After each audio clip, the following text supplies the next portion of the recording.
All right, Tanya Olson here, doing some foot care. Let's talk about a basic heel taping technique. Let's just dive right in. Yoink. We got our beautiful foot here. Thank you to my foot model. I would also like to thank my assistant, my dog. That's Alvy. Okay, so foot taping the heel.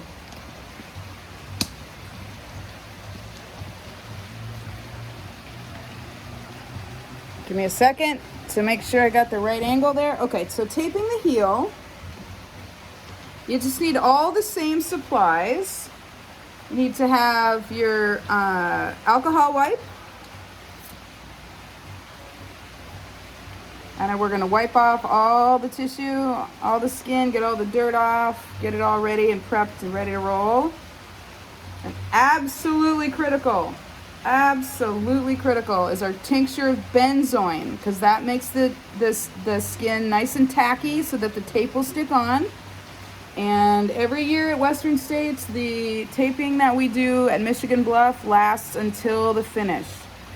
So this swab is kind of dried and useless, but my model lives in Florida and doesn't want to have a brown foot for the next 4 days, so we're just using this for illustration purposes. But you want to cover the entire ball of the foot, the sides, each side, all around the back. Everywhere the tape is going to go, you put the benzoin. And then you want to take your kinesiology type tape, and what you'll do is you'll, from the roll, you can eyeball about how long you need it to be. And what I do is I'll go from the malleoli, or like your inside ankle bone, anchor it just underneath, and then run it to the what is like the outside malleoli, the same spot right at the bottom of it. And that's how you'll know the length of the piece of tape that goes. It's kind of a little bit of a stirrup. You've got a piece of tape that goes this way, and then you have a piece of tape that goes this way. Okay, so, and then the way that you want to figure out the length for the one that goes around the back of the heel is you're going to be a little bit in front, of the ankle bone on the outside. So see where it runs, just a little bit in front there, or it's just going to be in front of where the heel bone is. So anchor that there, and then on the inside you'll run to just about the same or even with the inside ankle bone. So that's just kind of your good eyeballing, and it's not super precise, but it's better to cover more tissue than less. So first off, you want to take the square edges and roll them out, or smooth them out. So cut off your edges, round those out.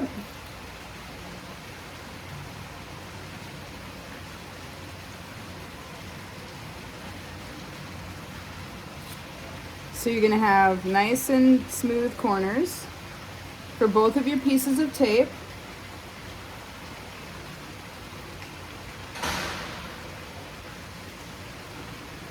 Now you have two pieces of tape and you've forgotten which one is for which. Happens all the time. Do not panic. Just lay them across the places again, and you'll see which one fits best. So you run it here. If it seems kind of long, then it's probably the other one. Really, the longest one is from that runs across the bottom of the heel. So the first piece of tape that you want to place is the one that runs across the back of the heel. And here's something that's important. You want to have a little bit of it coming down along the bottom of the heel itself, so that it's overlapping with the tape that goes in the stirrup. So you want to just get a little bit of the tape coming off of the backing, anchor it right underneath that outside ankle bone, hold that down, and with a little bit of, you kind of have a trick here. You're holding with your 2 fingers on the backing here, and then your thumb. So you're adding a little, oh wait, sorry, wrong one. Wrong one. Anchor it on the outside. Haha. Run it so that you've got a little bit of tension, but not very much, and then just kind of lay it across. But you need to have some of the tape that is covering down underneath the heel. And what's lovely about the kinesiology type tape, if you lay that tape over and there's a little corner to it, like a little wrinkle, do not panic. You just cut that wrinkle off, kind of like you did for the toe taping technique. And then it'll just stay down. So we went around behind the ankle, and now we take the stirrups piece and run from the bottom of the ankle bone. You want to make sure that it's going to overlap. You might eyeball first where you're going to lay that tape, kind of like this, to make sure that there's an overlap about a quarter on the bottom here. You want to have enough overlap that you don't have any gaps. So might eyeball that first, see where it's going to land. And then the same thing where you're going to start it on the outside, and then you can help with, you're holding the backing with these the 2 fingers, and the thumb is here, and you can just pull the backing off with your 2 fingers as you go. A little bit of stretch, not a ton, and then once you get across the bottom, you can just lay it on there. Now, this is important. You have to put some, about 30 seconds of warmth. John uses the backing of the tape so that your dirty fingers don't mess up the tape. So you want to make sure the tape is adhered nicely. All the edges are smoothed down, the skin is attached. Now, in some circumstances, you would want to put another piece of tape here.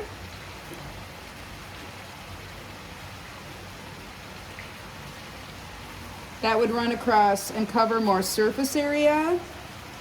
So let's go ahead and do that. In some circumstances, what I've done is sufficient, but let's just practice. Practicing handling the tape is really important, because it's really easy to just get all fumbly and have everything stick to your fingers, especially once you have a bunch of the benzoin on you, because believe me, you're going to have it all over your fingers, and then you're all tacky and sticky and everything, sticking to everything, but it's super fun. That's a part of it. So now we've got our 3rd piece of tape. Just going to tease up the edge. Now we've got the backing. So now you're just going to hold with your 2 fingers, your thumb and forefinger, and then you do that technique where you hold the backing between your 1st and 2nd finger and the rest of the tape with your thumb. And it's thumb and forefinger, it's kind of the sandwich grip. Lay it down so that it overlaps with the piece of tape that's there already. Make sure you've got a good overlap between the piece of tape that's there, probably a good 1/2 inch, if not more, depending on the size of the foot. A little bit of stretch as you're applying the tape, and here's where you need to use the technique, because see, we have got some skin here that's going to fold up, and if it's during a race, you might have some maceration. You want to make sure that that skin is taut as you're laying the tape on. So you might hold it a little taut, add a little pressure as you're unfolding the tape, and then use your hamburger technique to really smooth all of those wrinkles and macerations. So the tape is going to be taking up cover all those tissues, and then taking up the friction, and you're not going to have the edges of the wrinkles rubbing together. And you'll see I'm spending a lot of time handling the tape. So you might be I like using my hands because they're warm. Depending on the condition of your hands, you might want to use the backing of the tape, the smooth back of it. Good 30 seconds to get that tape all laid down. Now, do not forget this step. If you want this tape to last until finish from Michigan Bluff, you take your tincture of benzoin and you run it along all of the seams between the tape. All of the seams. Run it across here, all of the tape seams. And don't forget the back. Once you have the tincture of benzoin along all the seams so that the tape is going to adhere to itself, Then you add some type of a powder. I use a makeup brush because then because I like to use a more expensive powder. We're going to talk about like that kind of stuff in another video. But now you've got your powder applied on top of the tincture of benzoin, and you have a beautifully taped heel. Isn't that gorgeous? And that's going to last from Michigan Bluff to the finish. Happens every year. Thank you for paying attention and enjoying this demonstration.